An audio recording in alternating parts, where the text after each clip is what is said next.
Right, hello. Normally when somebody says they bought a pup, it's a derogatory thing, but this time it's actually a Sopwith Pup, a model by Airfix, the vintage classic range. Now, I've bought one of these before, I've built one of these before, and it is vintage because it's the one I built wasn't new, and that was 30 years ago, and the rest probably 35 years ago, I'd say. So that's the front box, probably an old part. Then you got the back. First thing I noticed was the pleasure of the fact that there's two different versions. There's the Royal Navy Air Service and the Zombie Service, the Royal Flying Corps. Sorry, it's a bad joke, I know. The Royal Flying Corps, spelled corpse, without an E in the end. So I don't know if I'll build the one which says Anzac or the one which says just number 1. I may build both if I can afford another £6 to get another copy if there's any available.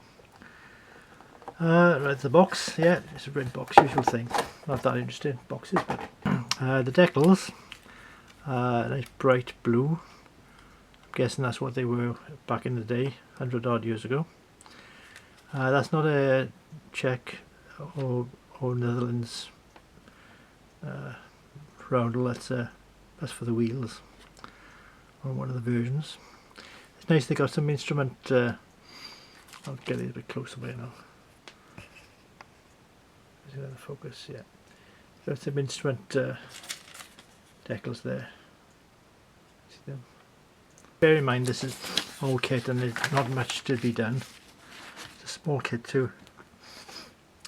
Right, you've got a little man and a little chair, which you can have an aftermarket one for that. This is bigger than life size. And you've got the internal bracing model there, which doesn't make much sense because you wouldn't see it. So whether you paint it, I don't know. The decal goes on that instrument panel there. The usual thing of a pin to hold the engine on, and actually this engine will rotate, which is good for it because it's a rotary engine anyway on this era aircraft. And you've got these special don't glue them in, bits of plastic here which spaces the wings out nicely, so that's good help for the modeler. I don't know if they had that when I made one last. Like I say, it's over 35 years ago. And the funny thing I find funny, my sense of humour, is the last parts of it, they've actually blown up really large to make it fit. Otherwise they'd be both there and there'd be a lot of blank paper here, so they've expanded the very basic instruction into a A5 almost size drawing. But makes it clear, I suppose, you could say that. It's a very simple aircraft. Put them aside. Plastic itself is what you'd expect. Very simple kit. You got 2 wings, obviously, and a fuselage which is not as long as, well, it's about the same length as my finger. So it's a finger size aircraft. There's those extra plastic parts, but the details are not too bad actually, considering the vintage kit. You haven't got any external release pins, they're inside. Some in. Right, just focusing on that. You can see that they've got the internal supports there, internal bracing wires there, but there's no way you're going to see that through the little hole which the pilots be sitting in. The actual pilot cockpit hole, cockpit area.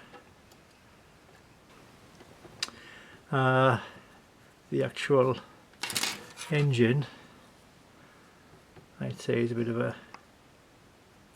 a sunflower because it's got all the lot of flash holding the pistons together.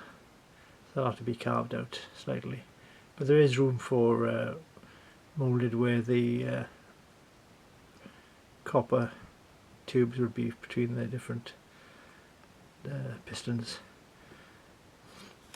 Got the struts held together there, and a little man keeping for another project, because you don't usually model a little man in them. Usually like it to be uncrewed. Quite not bad quality on the gun. Shows up nicely there. Oh, yeah. So the gun's good moulding for its age. There's the plastic. Zoom out. Yeah. It's well, I can't say much about that apart from it's a small little kit, and I may dash it out between 2 projects in a week or so, because I got all the paints that I need, which makes a change, doesn't it?